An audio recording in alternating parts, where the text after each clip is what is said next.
하나님 말씀은 하박국서 1장 12절부터 17절 말씀까지입니다. 제가 봉독합니다. 선지가 가로되 여호와 나의 하나님 나의 거룩한 자시여 주께서는 만세전부터 계시지 아니하시나이까. 우리가 사망에 이르지 아니하리이다. 여호와여 주께서 심판하기 위하여 그를 두셨나이다. 반석이시여 주께서 경계하기 위하여 그를 세우셨나이다. 주께서는 눈이 정결하심으로 악을 참아 보지 못하시며 패역을 참아 보지 못하시거늘 어찌하여 계율한 자들을 방관하시며 악인이 자기보다 의로운 사람을 삼키되 잠잠하시나이까. 주께서 어찌하여 사람으로 바다의 어족 같게 하시며 조건자 없는 곤충 같게 하시나이까. 그가 낚시로 모두 취하며 그물로 잡으며 초망으로 모으고 인하여 기뻐하고 즐거워하여 그물에 제사하며 초망 앞에 분향하오니 이는 그것을 힘입어 소득이 풍부하고 식물이 풍성케 됨이니이다. 그가 그물을 떨고는 연하여 늘 열국을 살육함이 오르니까. 아멘.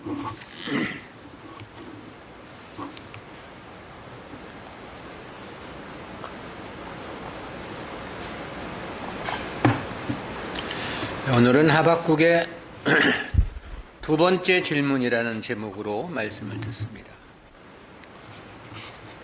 앞선 내용은 하박국 선지자의 첫 번째 질문에 대한 하나님의 답변이셨죠. 그 내용은 유다의 불의함에 대한 심판은 반드시 시행될 것이라는 말씀이었습니다. 그것도 이방국 바벨론을 통한 심판 결행을 말씀하신 것이었죠. 이어진 본문 내용은 하나님의 답변을 들은 하박국 선지자가 두 번째 하나님께 질문한 내용입니다. 질문의 요지는 간단합니다. 왜 심판을 하시는데 하필이면 하나님도 모르고 잔악무도한 바벨론을 들어 선민을 심판하시느냐는 것이었습니다. 이러한 불만족한 심정을 표출하는 하박국의 질의를 보도한 본 단락은 구속사적 교훈까지 넷으로 구분해서 살펴보겠습니다. 첫 번째는 선지자 하박국의 신앙 고백입니다. 선지자 하박국은 두 번째 질문에 앞서 하나님에 대한 자신의 신앙을 고백했는데요. 이에 대한 12절 상반절은 내용을 둘로 구분해서 살펴봅니다.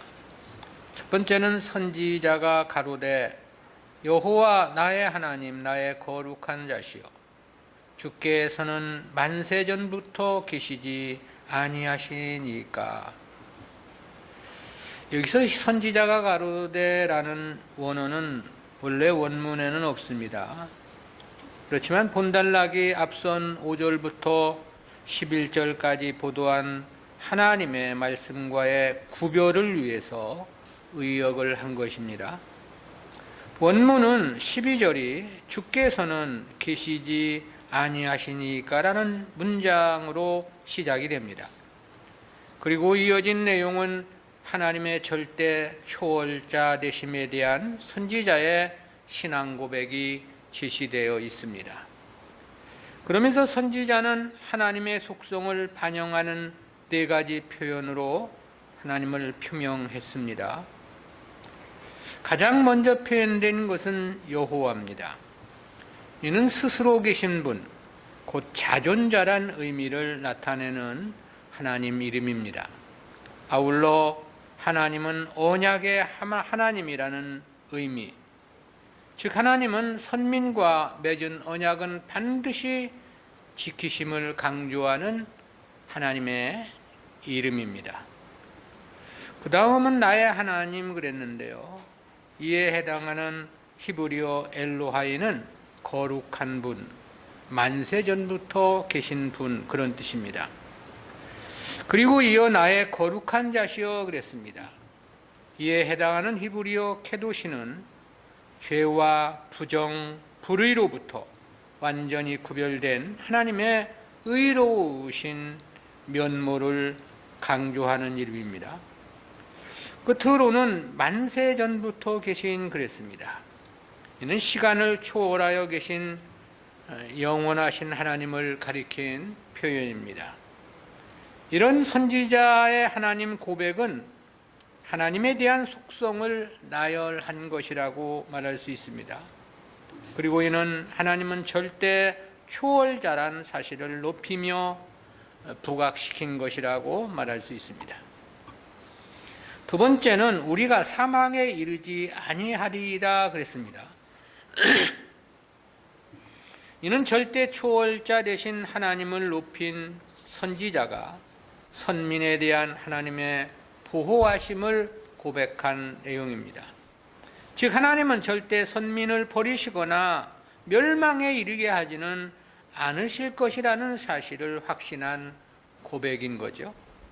왜냐하면 바로 앞에서 자신이 고백했던 것처럼 하나님은 언약에 신실하시고 거룩하시며 영원하신 절대 초월자이시기 때문에 그렇습니다. 이러한 원리에 대해서 바울도 그렇게 고백한 바 있죠.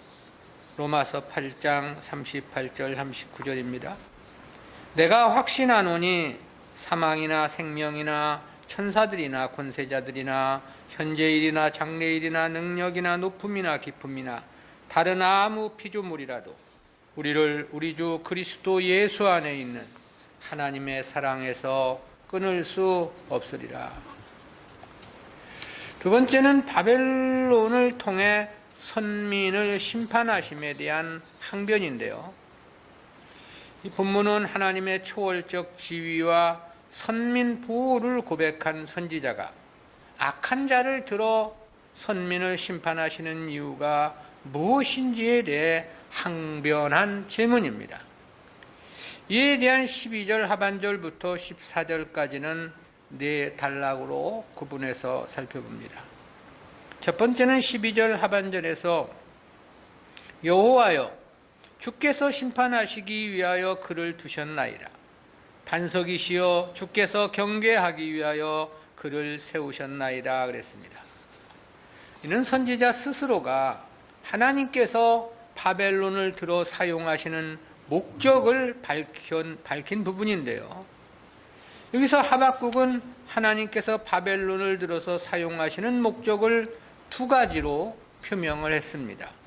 그중 하나가 심판하기 위하여 그랬습니다. 이는 유다 사회에 만연되어 있는 불의와 강포 등 그런 것들을 심판하기 위한 진노의 몽둥이로 사용하기 위함이라는 그런 뜻입니다. 그리고 여기에는 선지자의 이해할 수 없다는 의문이 그 속에 내재되어 있는 것입니다. 왜냐하면 바벨론은 오히려 유다보다도 더 악한 이방인으로서 오히려 심판을 받아야 하는 대상이지 심판을 행할 수는 없는 대상이기 때문에 그런 거죠. 그리고 다른 하나는 경계하기 위하여 그랬습니다. 이에 해당하는 히브리어 레오키아어는 올바르다, 바로잡다, 정당화하다, 책망하다 등의 뜻을 지닌 단어입니다. 이는 선민 유다를 책망하여 바르게 세우고 바벨론을 들어 사용하신다는 그런 뜻인데요. 그런데 선지자는 그 앞에 반석이시여라는 일반 명사를 첨부했습니다. 이는 하나님의 강하심, 즉 전능하신 능력을 상징한 표현입니다. 때문에 성경에서 이 단어는 하나님 백성들의 피난처 되심을 강조하는 데 자주 사용이 되었습니다. 즉 선지자는 계속해서 선민에 대한 하나님의 구원의 소망을 확신하고 있는 것입니다. 그런데 이러한 선지자의 표현에도 이해할 수 없는 답답한 심경은 함유되어 있는 겁니다.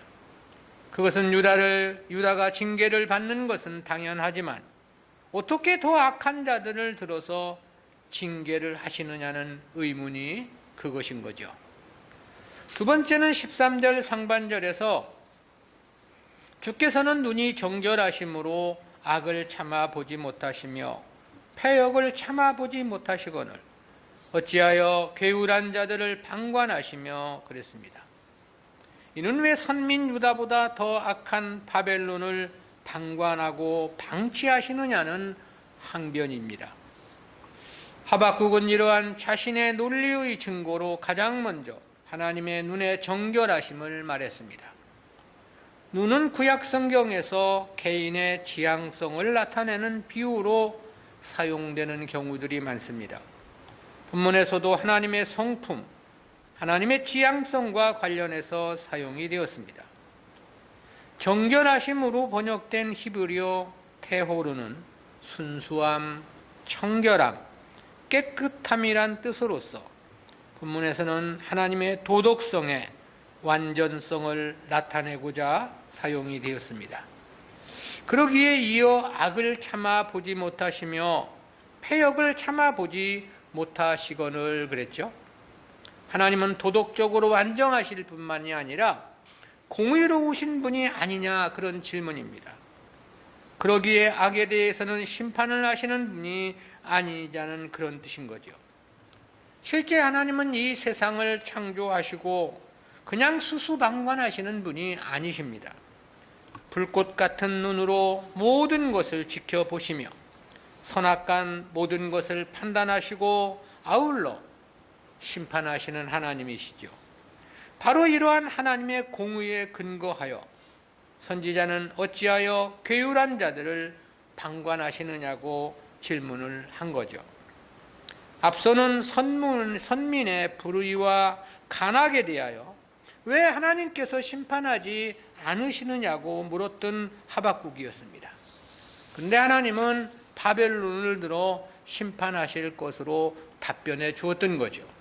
그러자 하박국은 죄로 말한다면 저들이 더욱 악한데 왜 그러한 저들은 심판하지 않고 오히려 저들을 들어 유다를 심판하시느냐는 그런 질문인 거죠.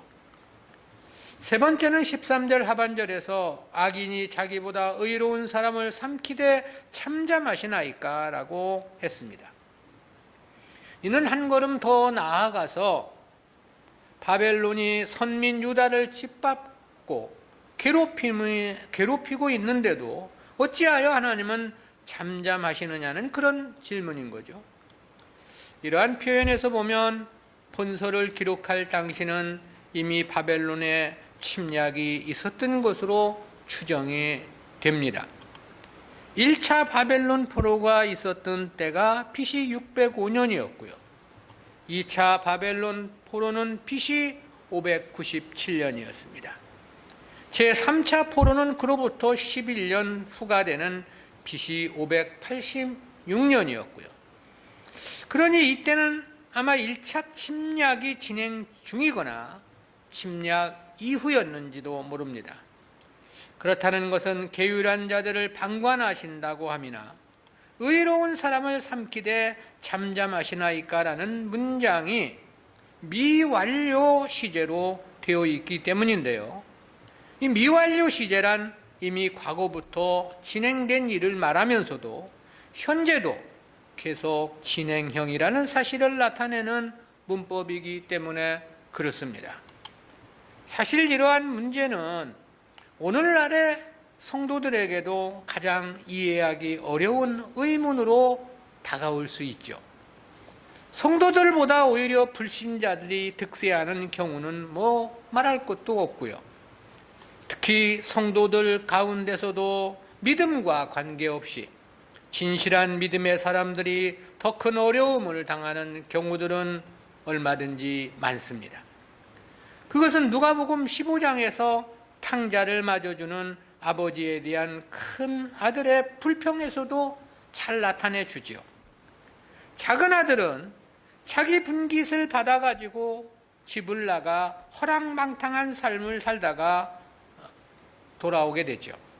그때 아버지는 그를 맞아 입을 맞추고 고운 옷으로 갈아입히고 손에는 가락지를 끼워주고 살찐 송아지를 잡아 잔치를 베풀었다고 그랬습니다. 그러나 지금까지 아버지의 말씀을 한 번도 어긴 바 없이 순종하며 산 큰 아들에게는 그동안 염소 새끼 한 마리도 잡아준 적이 없었던 것입니다. 본문의 하박국 선지자의 질문도 이와 비슷한 견해라고 말할 수 있습니다. 네 번째는 14절에서 주께서 어찌하여 사람으로 바다의 오죽 같게 하시며 주권자 없는 곤충 같게 하시나이까 그랬습니다. 이 역시 앞절과 같은 뜻입니다. 하나님 백성들이 바벨론에 의하여 어떤 순환을 당하는가를 호소한 내용이죠. 여기서 말한 사람은 선민 유다를 가리킨 표현이고요. 바다의 오족이란 어부가 던진 그물에 무기력하게 포획되는 물고기들을 가리킵니다. 그처럼 유다 백성들이 바벨론에 의해 유린을 당하고 고통과 죽임을 당하는 비참한 신세임을 묘사한 것입니다. 또 주권자 없는 곤충이란 그 누구도 보호해 줄 자 없는 비참한 선민의 상황을 묘사한 표현입니다. 즉 그동안 하나님의 보호 속에 살아오던 유다가 이처럼 마구잡이로 포획되어 유린을 당하고 벌레처럼 무가치한 존재로 취급당함을 탄식조로 토로하고 있는 거죠. 세 번째는 열국을 유린하는 바벨론을 방치하신 이유에 대한 질문입니다. 압달락은 바벨론을 통해 선민의 심판 도구로 사용함이 과연 옳은가에 대한 질문이었습니다. 이어진 15절부터 17절까지는 재물을 신처럼 섬기는 바벨론이 열국을 유린하는 것이 옳은지에 대한 질문입니다. 이 부분은 절별로 구분해서 살펴보겠는데요. 첫째는 15절에서 그가 낚시로 모두 취하며 그물로 잡으며 초망으로 모으고 인하여 기뻐하고 즐거워하여 그랬습니다. 본절에는 이 낚시, 그물, 초망 등 어부가 물고기를 잡는 도구와 방법이 비유로 채택되었습니다. 이 중 낚시로 번역된 히브리어 하카는 문자 그대로 낚시라는 뜻입니다. 그러나 종종 갈고리라는 의미로도 사용이 되는데요. 본문에서는 두 가지 모두를 포괄하는 의미에서 사용되었다. 그래서 그렇게 말할 수 있겠습니다. 낚시의 경우는 비교적 작은 물고기를 낚는 도구입니다. 그러나 갈고리는 악어와 같은 커다란 동물까지도 포획할 수 있는 도구입니다. 그리고 그가 취하며로 번역된 히브리어 헤알라는 끌어올린다는 뜻입니다. 따라서 이는 남유다 백성들이 큰 자, 작은 자 할 것 없이 마구잡이로 바벨론 군사들에게 포로로 끌려가는 모습을 연상케 합니다. 그물로 번역된 헤렘은 여러 사람이 함께 잡아당겨야 하는 대형 그물을 가리키는 단어죠. 그리고 초망으로 번역된 히브리어 미크 메레트라는 단어는 오늘날 한 사람이 던져 고기를 잡는 작은 그물을 가리키는 단어입니다. 때문에 개역 개정판 성경은 이를 투망이라고 번역을 했고요. 이처럼 고기를 잡는 다양한 표현이 사용되고 있는 것은 선민이 당하는 처절한 압제와 고난을 강조하기 위함의 목적이 있습니다. 그러나 하반절에서는 기뻐하고 즐거워한다는 표현이 첨부되었습니다. 이는 많은 고기를 잡았을 때 어부의 기쁨을 비유한 것인데요. 즉 바벨론이 열국을 유린하고 그 세력을 확장함을 인하여 심히 만족함을 표명한 내용입니다. 그럴 수밖에 없는 것은 전쟁의 승리는 나라의 영광이고 아울러 거기서 얻게 되는 무수한 전리품들과 포로들은 자신들의 부를 더해주기 때문에 그런 거죠. 전쟁에서의 패배가 그보다 더한 절망이 없는 것처럼 전쟁의 승리는 역시 그보다 더한 영광은 없는 것입니다. 바로 그러한 바벨론의 기쁨을 나타낸 표현인 거죠. 두 번째는 16절에서 그물에 제사하며 초망 앞에 분향하오니 이는 그것을 힘입어 소득이 풍부하고 재물이 풍성케 됨이니이다 그랬습니다. 이 본절은 자신들의 힘을 우상처럼 숭배한다는 그런 뜻입니다. 여기서 이 분향하오니로 번역된 히브리어 웨카테르는 짐승을 태워서 향기를 드리는 번제를 지칭하는 제의적 용어입니다. 이는 근동에서 고기를 잡는 어부들이 풍어제를 드리는 모습을 염두에 둔 표현으로 보입니다. 실제는 바벨론이 자신들의 군사력을 그만큼 신봉하고 믿었다는 의미입니다. 그리고 그렇게 제사를 드린 이유에 대해서는 이는 그것을 힘입어 소득이 풍부하고 식물이 풍성케 됨이니이다 라고 말했죠. 자신들의 힘과 능력으로 자국의 부요를 이루었기 때문이라는 그런 의미입니다. 결국 이는 바벨론이 그처럼 정복전쟁을 일삼는 것은 그것을 통해서 얻게 되는 부요 때문임을 이야기한 것인데요. 그러면서도 보다 근본적인 선지자의 뜻은 저들이 그처럼 악행을 자행하는 것은 하나님께서 내버려 두시고 방관하시기 때문이 아니냐는 그런 의문입니다. 하나님께서 저들이 전쟁을 통해 많은 부요를 쌓아가도록 내버려 두시니까 저들이 더욱 기고만장하여 악행을 저지르는 것이 아니냐는 그런 질문인 것이죠.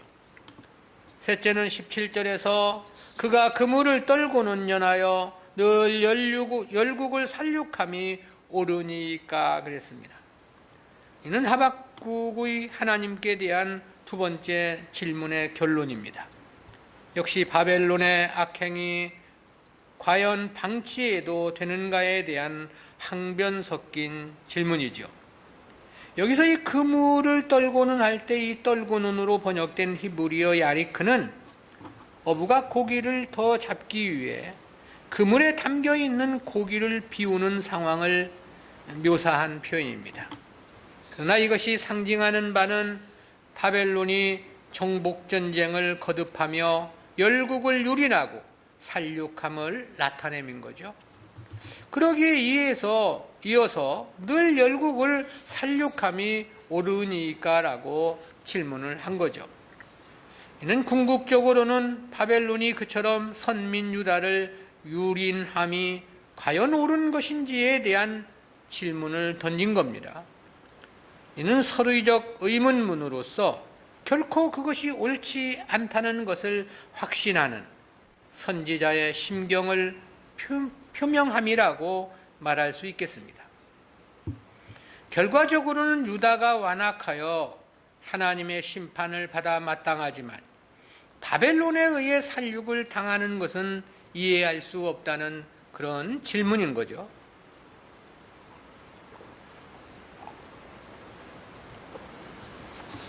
우리는 이와 같은 말씀에서 세 가지 구속사적인 교훈을 생각해 봅니다. 첫 번째는 세상의 모든 것의 존재 목적은 오직 하나님 백성들의 구원을 위한 도구적 역할이라는 진리입니다. 그것은 바벨론을 들어서 선민 유다를 징계하시는 하나님의 일하심 속에서 깨닫게 되는 교훈입니다. 이와 관련하여 12절 하반절에서는 여호와여 주께서 심판하시기 위하여 그를 두셨나이다. 반석이시여 주께서 경계하기 위하여 그를 세우셨나이다 그랬습니다. 이는 완악한 유다를 징계하고자 바벨론을 들어 사용하심을 지목한 표현이라고 그랬죠. 이런 경우 앞서도 살펴보았지만 바벨론만 그랬던 것은 아닙니다. 아수르도 그랬고 메데 바사국도 그랬고 헬라도 그랬고 로마 역시도 마찬가지였죠. 이 모든 것들이 하나님의 주도적인 역사라는 것은 다니엘을 통해서 밝히신 하나님의 뜻에서도 명료하죠. 당시 바벨론 왕 느부갓네살이 꾼 꿈에 대해서 다니엘은 그렇게 해석을 했습니다. 다니엘서 2장 31절 부터 33절까지입니다. 왕이여, 왕이 한 큰 신상을 보셨나이다. 그 신상이 왕의 앞에 섰는데 크고 광채가 특심하며 그 모양이 심히 두려우니 그 우상의 머리는 정금이요 가슴과 팔들은 은이요 배와 넓적다리는 롯이요 그 종아리는 철이요 그 발은 얼마는 철이요 얼마는 진흙이었나이다. 그래서 그러면서 여기서의 금머리는 바벨론이라고, 은으로 된 가슴과 팔은 바사를 가리킴이라고 했고요. 배와 넓적다리는 헬라를 가리킨 것으로 해석을 해주었고요. 철로 된 종아리와 발은 로마를 가리킴으로 해석을 해준 것입니다. 그런데 이 모든 나라들을 하나님께서 일으키기도 하시고 또 망하게도 하셨던 거죠. 그러기에 다니엘서 2장 45절 하반절에서 크신 하나님이 장래일을 왕께 알게 하신 것이라고 가르쳐 준 것입니다. 그리고 이와 똑같은 의미의 환상을 다니엘에게도 보여주셨는데요. 그것이 다니엘서 7장에 보도된 4마리 짐승의 환상입니다. 다시 말하면 세상 나라를 일으키신 이도 하나님이시고 그들을 멸하신 이 역시 하나님이라는 것입니다. 그리고 그것은 모두 하나님의 뜻을 이루시려는 목적의 일환이었다는 거죠. 그런데 그들의 역할을 보면 모두 택한 백성들을 구원하시는 과정에서의 도구적 역할이었다는 사실입니다. 왜냐하면 실제 그들은 한 번 사용하고 버리시는 막대기에 불과했기 때문입니다. 따라서 성도는 세상 사람들의 득세를 이상히 생각할 것 없습니다. 특히 저들의 득세를 부러워할 것은 없는 거죠. 아무리 지금은 바벨론이 큰 소리쳐도 저들은 그저 한순간 사용되고 버려질 도구에 불과하기 때문인 것입니다. 실제 주인공은 하나님 백성들이기 때문이라는 사실입니다. 두 번째로 하나님 관심은 오직 택한 백성들 뿐이라는 진리입니다. 그것은 더 큰 심판을 받아야 할 악한 자들을 심판하지 않으시고 도리어 저들을 들어 하나님 백성들을 징계하시는 섭리 속에 함유되어 있는 진리입니다. 하박국 선지자는 13절 상반절에서 주께서는 눈이 정결하심으로 악을 참아 보지 못하시며 패역을 참아 보지 못하시거늘 어찌하여 괴율한 자들을 방관하시느냐고 이야기합니다. 왜 선민 유다보다 더 악한 바벨론은 방관하시고 방치하시느냐는 항변 섞인 질문이죠. 그런데 이러한 하나님의 역사 속에는 하나님의 관심은 오직 하나님 백성뿐이라는 깊은 진리가 함유되어 있는 것입니다. 그것은 유다보다도 더 악한 바벨론에 대해서는 심판하지 않으신다는 것이 그것을 말해주는 겁니다. 즉 저들을 심판하지 않으신다는 것은 저들에게는 관심이 없으시다는 분명한 하나님의 의사 표명인 까닭입니다. 반대로 악한 자들을 통해서 유다를 징계하신다는 것은 곧 하나님은 유다 백성들에게만 관심이 있으시다는 의미인 거죠. 그래서 히브리서에서는 그렇게 말씀을 하신 바가 있지 않습니까? 히브리서 12장 6절부터 8절까지입니다. 주께서 그 사랑하시는 자를 징계하시고 그의 받으시는 아들마다 채찍질 하심이니라 하셨으니 너희가 참음은 징계를 받기 위함이라. 하나님이 아들과 같이 너희를 대우하시나니 어찌 아비가 징계하지 않는 아들이 있으리요. 징계는 다 받는 것이거늘 너희에게 없으면 사생자요 참 아들이 아니니라. 하나님은 사랑하시는 자들을 반드시 징계하신다는 겁니다. 그러기에 잘못을 함에도 징계가 없으면 그것은 사생자이기 때문이라고 말씀을 한 거죠. 사생자로 번역된 헬라어 노도인은 조상이 물려준 정당한 자격에 등록할 수 없는 자라는 뜻입니다. 고전 헬라어에서는 한쪽이 시민이 아닌 부모를 둔 자라는 의미로 사용이 되었다고 그러는데요. 그래서 영역성경 KJV는 서자들이라고 번역을 했고, NISB나 NIV는 합법적인 어린이들이라고 번역을 했습니다. 즉 이는 법률적으로 정당한 아들이 아니라는 뜻입니다. 그러기에 이들에 대해서 참 아들이 아니라고 이야기를 한 거죠. 본문에서는 하나님의 택한 백성이 아니란 뜻에서 사용이 된 것입니다. 그러기에 이들을 징계하지 않으시는 것입니다. 이들을 징계하지 않으시는 또 다른 이유는 어차피 이들은 최후 종말론적으로 심판이 확정되어 있기 때문인 거죠. 따라서 이들에 대해서는 관심이 없으신 것입니다. 우리 사람들도 보면 남의 자식에 대해서 크게 관심을 가질 이유가 없듯이 하나님 역시 그렇다라는 거죠. 그러니까 하나님은 오직 하나님 백성들에게만 관심이 있으신 겁니다. 그래서 주님은 마태복음 15장 24절에서 그렇게 말씀을 하십니다. 예수께서 대답하여 가라사대 나는 이스라엘 집에 잃어버린 양 외에는 다른 데로 보내심을 받지 아니하노라. 마가복음 7장 27절에서는 그렇게 말씀을 했습니다. 예수께서 이르시되 자녀로 먼저 배불리 먹게 할지니 자녀의 떡을 취하여 개들에게 던짐이 마땅치 아니하니라. 이와 같은 말씀들에서 보면 주님의 대속도 오직 택한 백성들만을 위해서였던 것이고요. 하늘의 무궁한 영광의 기업을 준비하심도 오직 그들만을 위함인 것입니다. 성도가 하나님을 감사하며 살아야 하는 이유입니다. 성도가 보다 더 주님이 기뻐하시는 일을 위해서만 살아야 하는 이유인 거죠. 왜냐하면 하나님의 관심은 오직 자기 백성들 뿐이기 때문에 그렇습니다. 세 번째로 하나님의 뜻과 은혜는 오직 진리로만 판단해야 한다는 교훈입니다.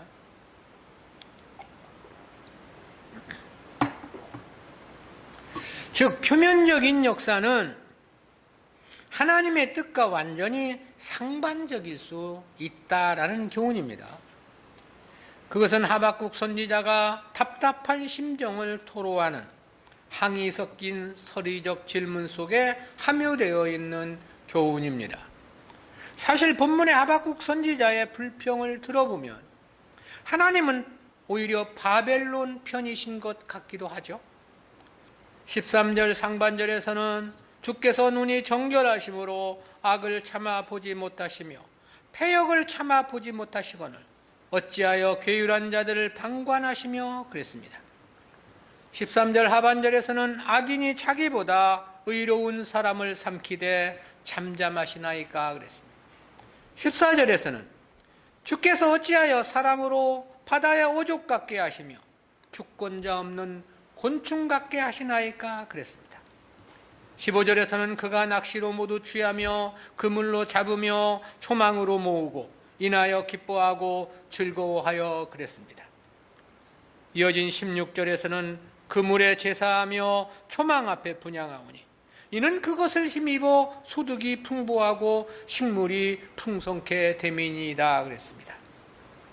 저들이 기뻐하고 즐거워하는 이유가 소득이 풍부하고 식물의 풍성함 때문이라는 거죠. 그러니까 악한 자가 세상 것은 오히려 더 풍성하지 않느냐 그런 뜻이 되는데요. 그러니 저들은 그물의 제사를 드리면서도 더욱더 악한 것이 아니냐는 한이 섞인 질문을 하고 있는 겁니다. 근데 바벨론에 비교된 유다는 심히 비극적이며 참담했다는 거죠. 잔악한 바벨론의 군대에 짓밟힘을 당하는 운명이었기 때문입니다. 그러니 하박국의 그처럼 불만족한 마음으로 하나님께 자신의 답답한 심정을 토로하고 있는 거죠. 하나님은 과연 누구 편이시냐는 겁니다. 누구를 위해 하나님은 역사하시느냐는 그런 뜻이기도 하겠죠. 표면적 역사만을 놓고 본다면 그야말로 하나님은 하나님 백성의 편이 아닌 것이 맞다라는 겁니다. 이방인인 바벨론의 편에서 역사하심이 맞지 않느냐는 거죠. 나라도 수십 배 더 크고 선민은 저들의 침략에 고통을 받고 있기 때문입니다. 그러나 바로 앞서 살핀 바와 같이 그렇다 해서 하나님께서 바벨론을 사랑하신 것은 아닙니다. 저들에게 복 주시기 위한 것은 더더욱 아니었다는 거죠. 저들은 단지 한 번 쓰고 버릴 막대기에야 불과한 존재였다는 겁니다. 하나님의 뜻을 이루시는 데 사용되는 도구적 존재에 불과했다는 거죠.